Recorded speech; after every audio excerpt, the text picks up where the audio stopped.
révélation particulière à notre nation pour la démarche en phase de reconstruction et de restauration de cette nation. Et raison pour laquelle nous nous tenons ce lieu. Cette histoire a commencé depuis très longtemps. Peut-être qu'il fallait passer au moins de circonstances, mais nous pouvons toutefois le relater.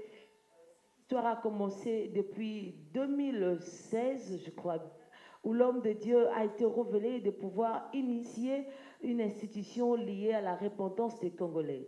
Et c'est dû à cette démarche de fait qu'il est arrivé même à produire un documentaire intitulé Vivre dans un pays prophétique.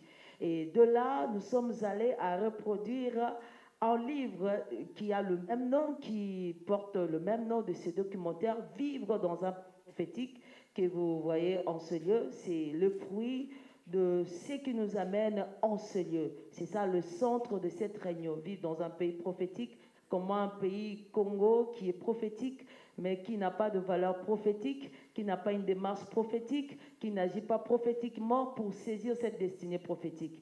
Et le Seigneur nous a amenés au vernissage. Le vernissage nous a conduit à une conférence débat qui était ce mardi, qui était prévu ce mardi 17 janvier, ici dans cette même salle.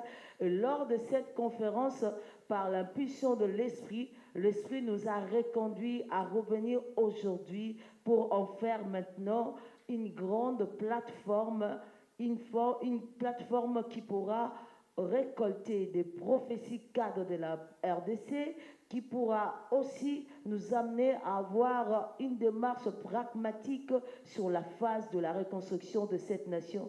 Parce que je sais que toi et moi, nous sommes sans ignorer que notre nation n'a pas besoin de simples leaders qui influencent parce qu'ils ont l'argent, mais on a besoin de ces leaders qui sont capables, illuminés par le Saint-Esprit, qui peuvent enflammer cette nation et nous conduire vraiment dans notre destinée.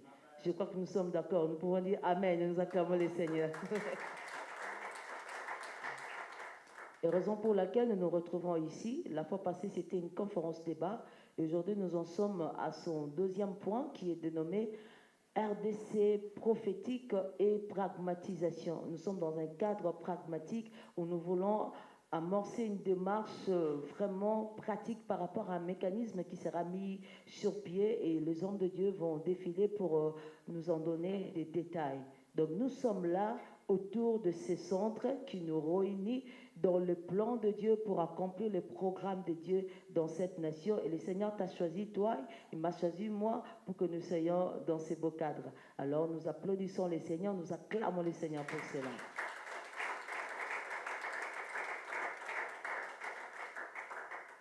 Et pour ne pas s'attarder, c'est vrai que c'est samedi, il y a nos amis qui viennent et jusqu'à ce qu'ils nous regagnent, nous allons laisser la parole à l'homme de Dieu, le pasteur Timothée Zumbu, qui va nous brosser un portrait de ce qu'est cette plateforme et de ce que le Seigneur a prévu nous apporter dans ce qui est préparé.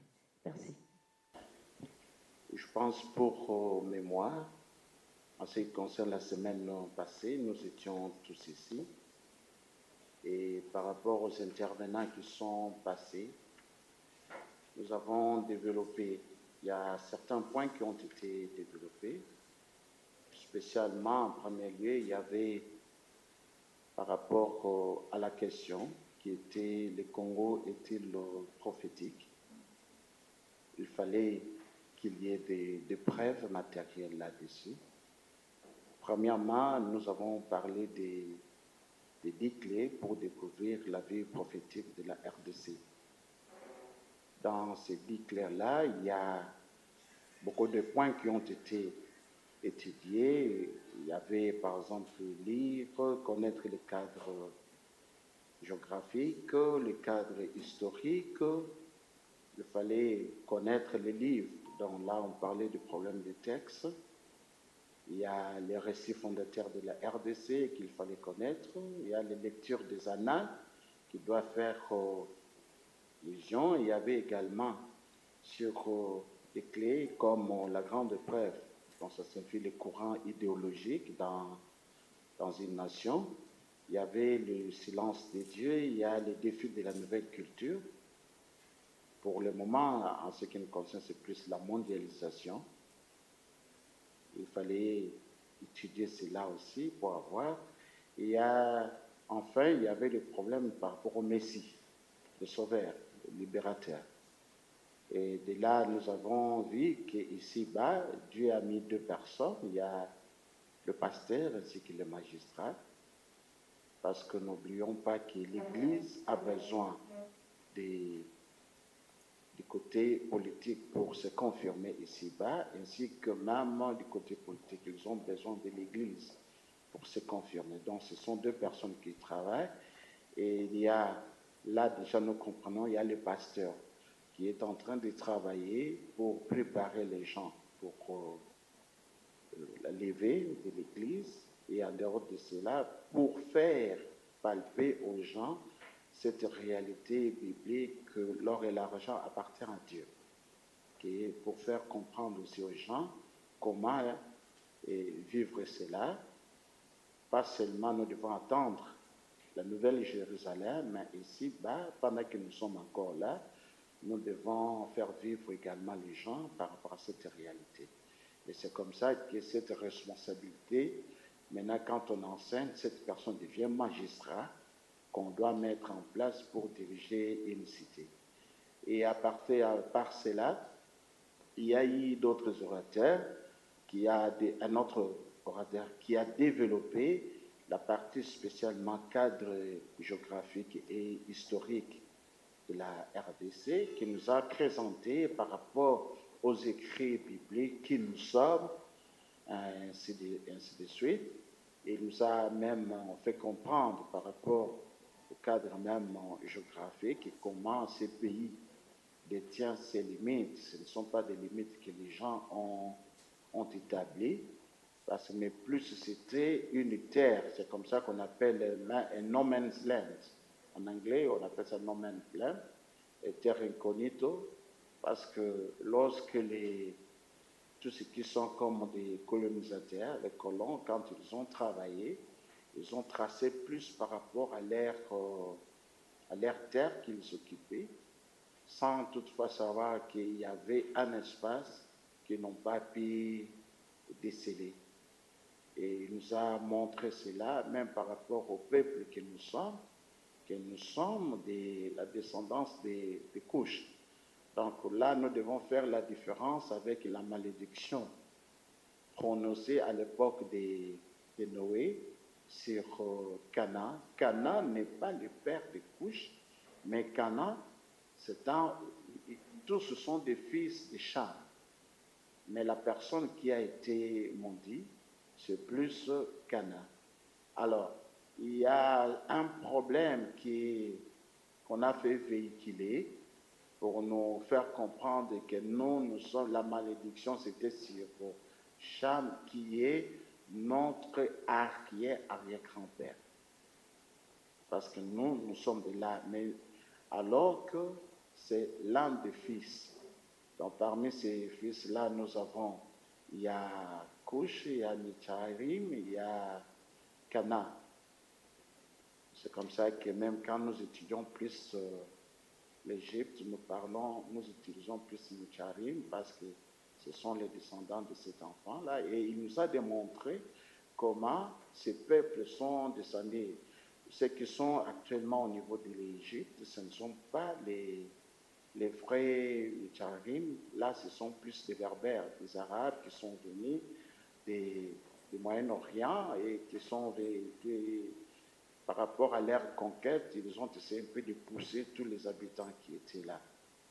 Et nous, on nous a bien démontré que nous sommes des descendants des couches. Et par rapport à d'autres enfants, c'est là que nous voyons la partie est de l'Afrique et que nous pouvons voir tout ce qui sont comme les Nilotiques. Là aussi, ça fait partie d'un autre groupe. Et de là, il y avait un autre orateur qui a intervenu spécialement sur la partie spirituelle. Il nous a démontré du côté, spécialement la partie spirituelle, comment les choses sont en train d'évoluer. Comment les choses sont en train d'évoluer dans ce monde. Que l'Église doit être prête pour l'attente de l'époux. Et pourquoi ce sujet a été développé?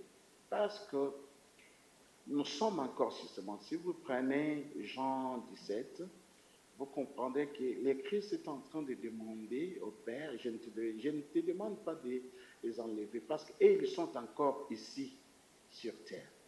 Donc il faut qu'ils se préparent pour combattre, parce que actuellement, si nous prenons le livre d'Apocalypse, nous verrons que le diable a été déjà autorisé pour intervenir même dans la sainte de l'Église. C'est comme ça que nous pouvons voir qu'il y a des choses qui s'est passées qu'avant, ce sont des choses qu'on voyait plus dans le monde, mais maintenant nous sommes en train de voir aussi dans l'Église. Tous ces magiciens que nous savions à l'époque, qui nous distribuaient des bonbons dans des écoles, soit des boîtes de sardines dans des écoles, nous ne les voyons plus. Tout ce monde-là, maintenant, ils se sont transformés soit en prophètes, en pasteurs, ainsi de suite, parce que par rapport au temps que nous sommes en train de courir, ils sont là. D'où, c'est comme ça que le troisième intervenant a beaucoup parlé là, a beaucoup insisté là-dessus, que l'Église doit se préparer. C'est comme ça que nous verrons par rapport à cette situation, à la gestion de la cité, il y a lieu que ceux qui sont préparés à l'attente de l'époux, qu'ils participent à la gestion. Qu'ils participent à la gestion du pays. Parce que celui-là, il a le cœur. Il a un bon cœur. Il est préparé. Il sait que la parole de Dieu lui dit, c'est que tu ne veux pas que les autres puissent faire contre vous, ne les faites pas également contre votre frère. Donc ça signifie, pendant qu'il est en train de gérer le pays, en lui, il a toutes ces paroles-là par rapport à la vie éternelle et il est en train de mettre cela en pratique. Donc voilà ce qui était le sens de ce message que le troisième orateur a insisté sur la préparation de l'Église. Et le quatrième intervenant, il a parlé plus sur ce fait-là que toutes ces prophéties cadres, donc ce sont nous appelons cela prophétie cadre. Ce sont les prophéties de base, parce que tout ce qui est comme prophétie circonstancielle doit trouver sa base dans une prophétie cadre qui sont écrites dans la Bible. Et c'est comme ça que le quatrième intervenant va nous présenter cette situation, que quand il y a une prophétie nécessite des études de faisabilité. Il ne faut pas que ça reste comme ça. Ça nécessite des études de faisabilité. On nous a lu une prophétie qui parle que je regardais de l'autre côté du sud, dans la forêt, au-delà du fleuve Couche, le Seigneur a allumé le feu. Et que ce feu-là, nous sommes dans Isaïe, et que ce feu-là va embraser toute cette partie, même Sophonie le parle. Donc nous voyons déjà que pour que ce feu-là puisse prendre corps, ça doit demander des études de faisabilité. Certes, conformément à la parole de Dieu, il faut qu'il y ait des études de faisabilité. Donc, c'est comme ça que même il y a un intervenant qui a commenté là-dessus pour dire, en observant tout ce qui sont comme des intervenants, que Dieu a facilité qu'on puisse trouver au moins les 4 cadres qu'on peut trouver dans... Il y a le leadership, il y a le problème des problèmes spirituels qu'il faut faire vivre cela. Il y a du côté de l'hystico-critique qui est là, de la partie même des planifications qui sont là et que nous devons étudier. Alors, autour de tous ces intervenants et de tout ce qui était comme des commentaires, tous orientés sur le fait que devons-nous faire. Que devons-nous faire? Il y a eu des réponses dans la salle que non. Ça nécessite un cadre. Il faut qu'il y ait un cadre pour que tout ce que nous pouvons récolter comme des prophéties cadres dans la Bible pour procéder aux études de faisabilité, pour étudier cela, ça doit nécessiter un cadre. Parce que s'il n'y a pas un cadre, ça sera compliqué pour mettre cela en musique. Et c'est comme ça qu'avec l'aide de l'Éternel, il y a eu ces besoins-là que nous nous sommes rencontrés. Et par rapport au nom, le Seigneur nous a conduits seulement dans la question qui a été développée. Parce qu'aujourd'hui, nous sommes dans l'aspect RDC, la prophétie et le pragmatisme. C'est comme ça que nous-mêmes, déjà, nous nous sommes dit, c'est que même le fait de cette rencontre, comme ce n'est pas un hasard, donc ça nécessite d'être pragmatique. Pour être pragmatique, ça signifie qu'il faut mettre en place un cadre de raisonnement là-dessus. Et c'est comme ça que, dans la question qui nous était posée, le Congo est-il prophétique? La réponse oui, Congo prophétique.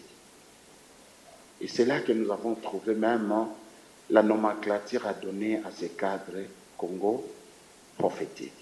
Donc ça signifie à la prochaine, quand vous verrez des textes en rapport avec la nomenclature Congo prophétique, c'est qu'il faut savoir déjà que c'est notre cadre de raisonnement par rapport à la mission que l'Éternel qui nous a confiée.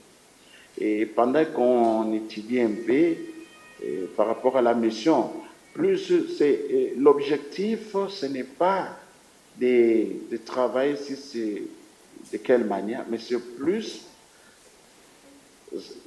c'est un lieu que nous serons là pour étudier, soit dans des ateliers.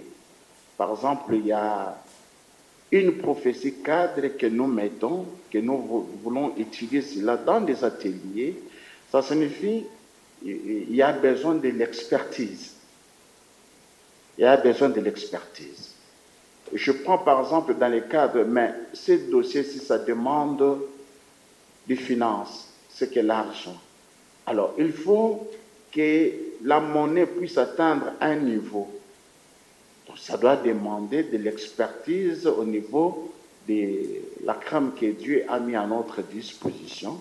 Donc là, déjà, je vous annonce déjà le fait de signer librement. Donc, vous faites partie aussi de cette organisation et que votre expertise, à un moment, ça sera utilisé. Donc, ne vous étonnez pas si un jour, vous voyez, il y a un message dans votre téléphone que non, vous êtes invité pour participer avec nous pour tel besoin par rapport à telle expertise. Je ne pense pas que vous nous refuserez, pas non, mais que moi, je vous dirais que l'Éternel a besoin de votre expertise. OK? Alors, c'est dans ce cadre-là que nous allons travailler.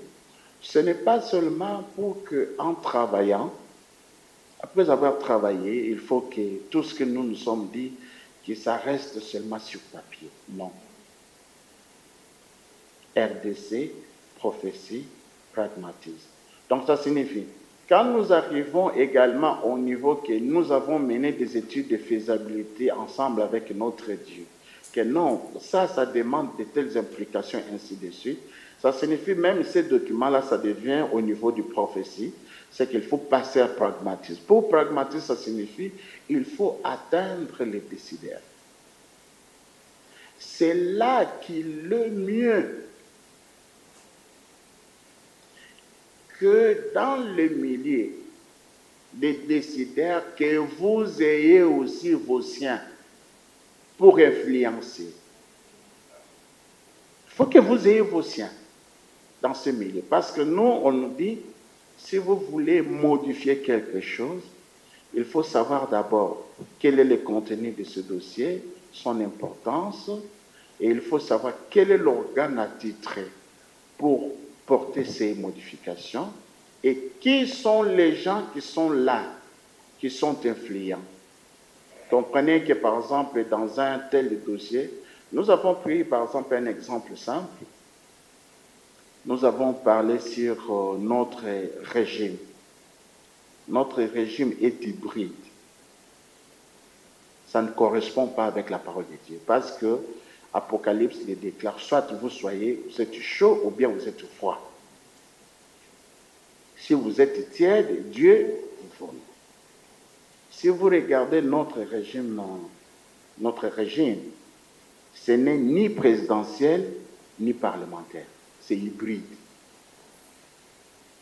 Parce que la Bible reconnaît deux. Si vous partez avec Samuel, quand Samuel est en train de diriger en tant que juge et que le peuple demande un roi. Parce qu'avec la royauté, c'est plus le parlementaire qui travaille. Le roi est là, il règne. Le Parlement met en place des structures, il y a un ministre qui dirige. Mais au niveau du présidentiel, c'est le président, parce que c'est le président qui se présente devant l'électorat, il présente son projet. Et il est voté en fonction de ses projets. Donc c'est à lui de mettre cela en application. Ça ne nécessite pas qu'une autre personne vienne prendre des décisions à sa place. Mais quand vous mettez cela hybride, alors que dans les régimes parlementaires, c'est plus les partis politiques qui priment. Un ministre qui est là, avant d'agir, il va se référer auprès de leurs partis politiques. Si le parti politique dit non, il n'agit pas. Mais nous sommes dans un parti présidentiel, normalement ce qui doit primer, c'est la décision du président et non pas du ministre. Vous voyez déjà, vous comprenez, là déjà nous sommes dans un système hybride. Donc ça signifie, vous pouvez vous retrouver par exemple dans un système hybride, le président il est là, mais il n'a pas de contrôle d'autres ministres. Il n'a pas de contrôle d'autres ministres. Il peut donner l'instruction, mais ces ministres-là, quand il se réfère auprès de leur parti politique, on lui dit non. Quand il verra, il n'agira pas. Donc c'est le système que nous avons. C'est un système hybride que Dieu n'aime pas. Et c'est comme ça qu'il y a difficulté même d'avancer. Vous voyez déjà, quand nous étudions de telles situations, c'est que pour porter des modifications, il faut que nous ayons nos influenceurs dans tel organe. Il faut que nous ayons nos influenceurs. Sans influenceurs, on ne fera rien. Ça ne sera qu'en train de tournoyer. Vous donnez à quelqu'un, vous dites, ok, ça va, je vais voir cela, je vais voir cela. Mais alors que les nôtres qui est dans cette logique-là des Congo prophétiques, donc ça signifie, il sait ce que nous voulons faire, c'est par rapport à la parole de Dieu, c'est conforme, et les choses iront de la fin. Voilà un peu ce cadre-là que nous voulons travailler. C'est de cette manière que nous aurons à travailler. Donc, plus, à chaque étape que nous avançons, il faut savoir, il y a toujours RDC, prophétie, pragmatique, ainsi de suite. Donc, voilà le travail que nous allons faire. Comme on se disait que par rapport aux prophéties, la fois dernière, il y a aussi un intervenant qui nous a présenté quelques prophéties cadrées en rapport avec notre peuple. Donc, voilà ce que nous pouvons dire. Donc, déjà, d'emblée, nous vous disons déjà qu'il y a ces cadres-là qui seront mis en place dans les noms Congo prophétiques. Et il y a un service d'appoint qui doit se mettre déjà sur pied et pour étudier tout ce qui est comme par rapport au texte, parce que nous ne devons pas travailler dans l'anonymat. Sinon, ça sera violer des lois. Parce qu'en étant une association sans but lucratif, pour que ça ne soit pas que quelqu'un puisse accaparer, mais plus comme nous sommes en train de travailler pour la gloire de Dieu. Donc si Dieu veut qu'il confie la mission, c'est à vous de piloter, vous pilotez, et à un moment, s'il dit que non, merci beaucoup, j'ai besoin d'une autre personne à qui j'ai confié la mission. Donc il y a cette liberté-là pour diriger les affaires. Voilà ce que nous pouvons dire par rapport à cela. Et je remets la parole à maman modératrice, s'il y aura des gens peut-être qu'ils peuvent faire commentaire là-dessus, ils le feront. Et s'il y aura des préoccupations que nous pouvons répondre, je pense qu'il y a aussi déjà le docteur Boni qui est avec nous, le pasteur Israël, l'évangéliste Israël aussi est avec nous déjà. Je pense l'honorable Maïndo bientôt là, elle pourra être là. Nous serons disposés de répondre à toutes vos préoccupations. Merci beaucoup. Merci, nous applaudissons très fort. Ici, nous sommes contents de ce cadre qui est créé. Nous applaudissons très fort, s'il vous plaît. Merci. Que Dieu soit loué. Nous voulons passer à l'auteur du livre. L'autre fois, il n'a pas pu exposer, non pas parce qu'il n'en a pas été à l'auteur, mais parce qu'il a été comblé des exposés des autres intervenants, et nous louons cette attitude. Mais bien avant tout, nous avons voulu proposer un élément du côté de la régie. En attendant, nous demandons à l'équipe de la musique de nous accompagner pendant 5 minutes avant de proposer cet élément. Si nous pouvons accueillir la chorale, de nous accorder quelques minutes dans la présence de Dieu encore. Ça ne va pas, ça ne va pas, dans mon pays, ça ne va toujours pas. Ça ne va toujours pas.